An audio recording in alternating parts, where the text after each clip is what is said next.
Hi dears, അസ്സലാമു അലൈക്കും. Welcome back to Shamnas kitchen. ഇന്ന് നമ്മൾ ഒരു വെറൈറ്റി ഷേപ്പിലുള്ള സമൂസയാണ് റെഡിയാക്കി എടുക്കുന്നത്. നല്ല സിമ്പിളാണ് റെഡിയാക്കി എടുക്കാൻ, എന്നാൽ വെറൈറ്റി ഷേപ്പ് ആയതുകൊണ്ട് തന്നെ നല്ല ഭംഗിയുണ്ട് കാണാനും. അപ്പോൾ നമുക്കിത് എങ്ങനെയാണ് റെഡിയാക്കി എടുക്കാൻ നോക്കാം. അപ്പോൾ അതിനായിട്ട് ഞാൻ ഫസ്റ്റ് തന്നെ ഫില്ലിംഗ് ആണ് റെഡിയാക്കുന്നത്. ഇതിന് വേണ്ടിയിട്ടൊരു പാൻ വെച്ചിട്ടുണ്ട്. പാൻ ചൂടായിട്ട് വരുമ്പോൾ നമുക്ക് ആവശ്യത്തിനുള്ള ഓയിൽ ഒഴിച്ചു കൊടുക്കാം. ഓയിൽ നന്നായിട്ട് ചൂടായി വന്നാൽ നമുക്കിതിലേക്ക് 1 ടേബിൾ സ്പൂൺ ഇഞ്ചിയും വെളുത്തുള്ളിയും ചെറുതായിട്ട് കൊത്തി അരിഞ്ഞതാണ് ചേർക്കുന്നത്. അതുപോലെ തന്നെ 3-4 പച്ചമുളക് ചെറുതായിട്ട് അരിഞ്ഞത് കൂടി ചേർക്കുന്നുണ്ട്. ഇത് ഈ എണ്ണയിൽ നന്നായിട്ടൊന്ന് മൂപ്പിച്ചെടുക്കുക. അതിൻ്റെ പച്ച സ്മെല്ലൊക്കെ മാറി വരുന്നത് വരെ ഒന്ന് വഴറ്റി കൊടുക്കുക. ഇനി നമ്മളിതിലേക്ക് ചേർക്കുന്നത് 2 വലിയ സവാള ഇതേപോലെ കൊത്തി അരിഞ്ഞതാണ്. നന്നാക്കി ഒന്ന് ഈ എണ്ണയിൽ മിക്സാക്കി കൊടുക്കുക.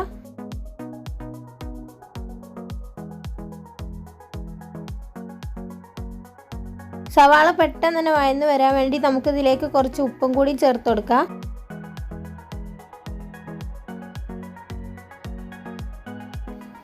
ഇനി ഇതിലേക്ക് ഞാൻ കുറച്ച് കറിവേപ്പിലയാണ് ചേർക്കുന്നത്.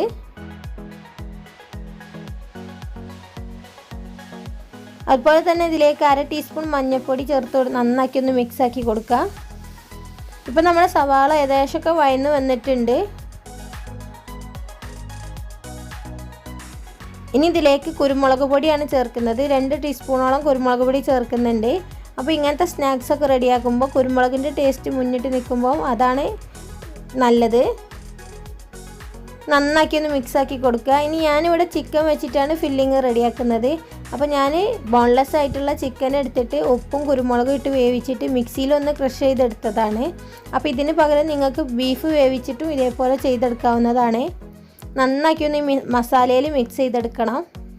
അപ്പോൾ ഇതേപോലെ തന്നെ നിങ്ങൾ ഫില്ലിങ് റെഡിയാക്കണമെന്നില്ല. നിങ്ങൾക്ക് ഇഷ്ടമുള്ള രീതിയിലൊക്കെ ഫില്ലിങ് റെഡിയാക്കുക. സാധാ സമൂസക്ക് റെഡിയാക്കുന്ന പോലെ എങ്ങനെയെന്ന് വെച്ചാൽ അങ്ങനെ റെഡിയാക്കി എടുത്താൽ മതിയാവും.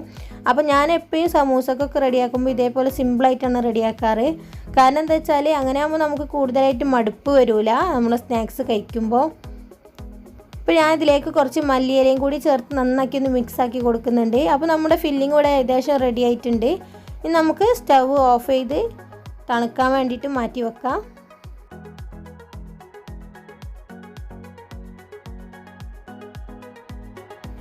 ഇനി നമ്മളിതിലേക്കുള്ള മാവ് കുഴച്ചെടുക്കണം. അപ്പോൾ അതിന് വേണ്ടി ഒരു ട്രേയിലേക്ക് ആവശ്യത്തിനുള്ള മൈദയാണ് ചേർക്കുന്നത്. മൈദക്ക് പകരം നിങ്ങൾക്ക് ഗോതമ്പ് പൊടി എടുക്കാവുന്നതാണ്. ഇനി ഇതിലേക്ക് ആവശ്യത്തിനുള്ള ഉപ്പ് ചേർത്ത് കൊടുക്കുക. നന്നാക്കി ഒന്ന് മിക്സാക്കി കൊടുക്കുക. ഉപ്പ് എല്ലാ ഭാഗത്തും എത്തുന്ന രീതിയിൽ ഒന്ന് മിക്സാക്കി കൊടുക്കുക. അപ്പോൾ സാധാരണ നമ്മൾ പൂരിക്കൊക്കെ കുഴച്ചെടുക്കുമ്പോൾ തന്നെയാണ് ഇതും കുഴച്ചെടുക്കേണ്ടത്. ഇതിലേക്ക് 2 ടീസ്പൂൺ ഓയിലാണ് ചേർക്കുന്നത്. ഓയിൽ ചേർത്ത് കൈ വെച്ച് നന്നാക്കി ഒന്ന് മിക്സാക്കി കൊടുക്കണം. അപ്പോൾ ഓയിൽ എന്തിനാണ് ചേർക്കുന്നതെന്ന് വെച്ചാൽ നമ്മുടെ സ്നാക്സൊക്കെ റെഡിയാക്കുമ്പോൾ അതിൻ്റെ പുറമെ നല്ല ക്രിസ്പിയായി കിട്ടാൻ വേണ്ടിയിട്ടാണ് ഇങ്ങനെ ഓയിൽ വെച്ച് മിക്സ് ചെയ്തെടുക്കുന്നത്. ഇപ്പോൾ ഓയിൽ പൊടിൻ്റെ എല്ലാ ഭാഗത്തും എത്തിയിട്ടുണ്ട്. ഇനി നോർമലായിട്ടുള്ള പച്ചവെള്ളം ഉപയോഗിച്ചിട്ടാണ് ഇത് കുഴച്ചെടുക്കുന്നത്. സാധാരണ നമ്മൾ പൂരിക്ക് കുഴക്കുന്ന പോലെ നല്ല സോഫ്റ്റായിട്ട് കുഴച്ചെടുക്കുക. അപ്പം വെള്ളം ആവശ്യത്തിന് കുറേശ്ശെ ഒഴിച്ചിട്ട് കുഴച്ചെടുക്കുക.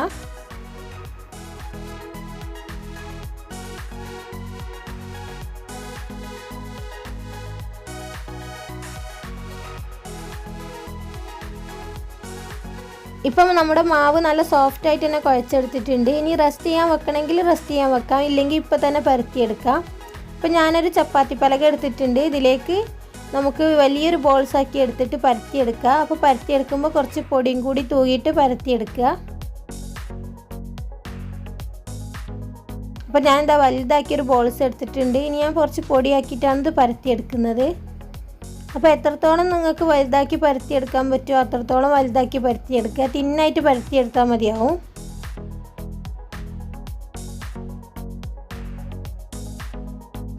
ഇപ്പോൾ ഞാൻ ഇതേപോലെ പരത്തി എടുത്തിട്ടുണ്ട്. ഇനി നമ്മളൊരു കുപ്പിൻ്റെ മൂടിയോ അല്ലെങ്കിൽ വല്ല റൗണ്ട് ഷേപ്പ് എന്തെങ്കിലും ഒന്ന് എടുക്കുക. എന്നിട്ട് ഇതേപോലെ കട്ട് ചെയ്തെടുക്കണം. നമുക്ക് റൗണ്ടിലായിട്ട് ഇത് കട്ട് ചെയ്തെടുക്കണം. അപ്പോൾ ഇത്ര വലുപ്പമുള്ളൊരു ഷീറ്റിൽ നിന്നും നമുക്ക് 5 എണ്ണമാണ് കട്ട് ചെയ്തെടുക്കാൻ പറ്റുക. അപ്പോൾ ഈ ഒരു വലുപ്പത്തിലുള്ള മൂടി എടുക്കാൻ ശ്രദ്ധിക്കുക. ഇതിനെക്കാട്ട് ഓവറായി വലുപ്പം വേണ്ട, എന്നാൽ കുറയും വേണ്ട. എന്നിട്ട് നമുക്ക് ഈ ബാലൻസ് വന്നതൊക്കെ ഇതിൻ്റെ ഇടയിൽ നിന്ന് മാറ്റിയിട്ട് അത് അടുത്ത ബാച്ച് പരത്തുമ്പോൾ അതിലേക്ക് കൂട്ടി കൊടുക്കാവുന്നതാണ്.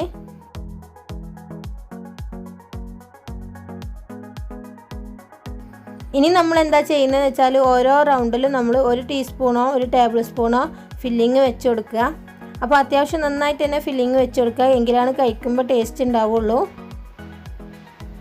എന്നിട്ടിത് നേരെ ഹാഫ് മൂണായിട്ട് മടക്കിയെടുക്കുകയാണ് ചെയ്യുന്നത്. അപ്പോൾ നല്ല സിമ്പിളാണ് റെഡിയാക്കി എടുക്കാൻ. എന്നിട്ട് നന്നായിട്ട് ഇതിൻ്റെ വശങ്ങളൊക്കെ ഒന്ന് ഷീൽ ചെയ്ത് കൊടുക്കണം. നമ്മൾ എണ്ണയിലേക്ക് ഇടുമ്പോൾ പൊട്ടിപ്പോവാതിരിക്കാനാണ് ഇങ്ങനെ നന്നായിട്ട് ഷീൽ ചെയ്യുന്നത്. എന്നിട്ട് 2 അറ്റവും പിടിച്ച് ഇതേപോലെ താഴേക്ക് വലിച്ചൊട്ടിക്കുകയാണ് ചെയ്യുന്നത്. അപ്പോൾ നല്ല സിമ്പിളാണ് കാണാൻ, എന്നാൽ നല്ല ഭംഗിയുണ്ടാണ് ഇതിൻ്റെ ഷേപ്പ്.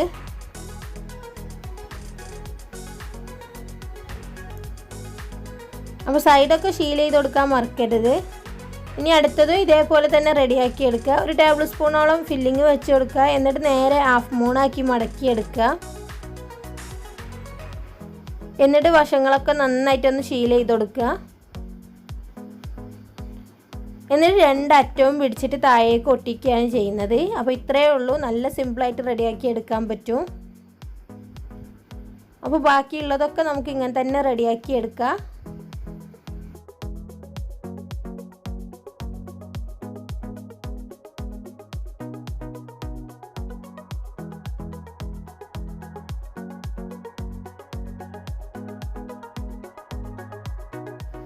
അപ്പോൾ ഞാൻ ഫസ്റ്റ് ഇത്രയും റെഡിയാക്കി എടുത്തിട്ടുണ്ട്. ഇനി നമുക്ക് ഫ്രൈ ചെയ്ത് തുടങ്ങാം.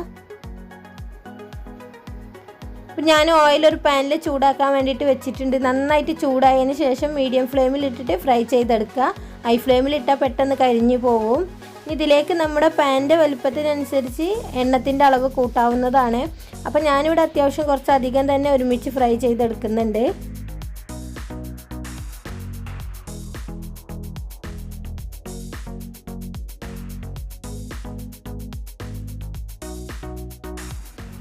അപ്പോൾ ഞാൻ കുറച്ചധികം തന്നെ പാനിലേക്ക് ഇട്ടിട്ട് ഒരു വശം ആകുമ്പോൾ നമുക്ക് നേരെ തിരിച്ചിട്ട് കൊടുക്കാം.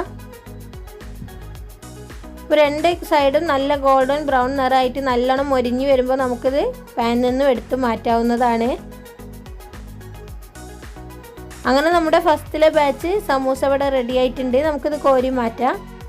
അങ്ങനെ മൊത്തം സമൂസയും ഞാൻ ഫ്രൈ ചെയ്തെടുക്കട്ടെ. നിങ്ങൾക്ക് എല്ലാവർക്കും ഈ വെറൈറ്റി ഷേപ്പിലുള്ള സമൂസ ഇഷ്ടമായിട്ടുണ്ടാവും എന്ന് വിചാരിക്കുന്നു. ഇഷ്ടമായിട്ടുണ്ടെങ്കിൽ പ്ലീസ് ലൈക്ക് ചെയ്യുക, ഷെയർ ചെയ്യുക, കമൻറ്റ് ചെയ്യുക. ചാനൽ സബ്സ്ക്രൈബ് ചെയ്യാത്ത കൂട്ടുകാരാണെങ്കിൽ ഒന്ന് സബ്സ്ക്രൈബ് ചെയ്യുക, സപ്പോർട്ട് ചെയ്യുക. അടുത്ത തന്നെ നല്ലൊരു വീഡിയോയുമായി വീണ്ടും കാണാം. അതുവരേക്കും താങ്ക് യു ഫോർ വാച്ചിങ്.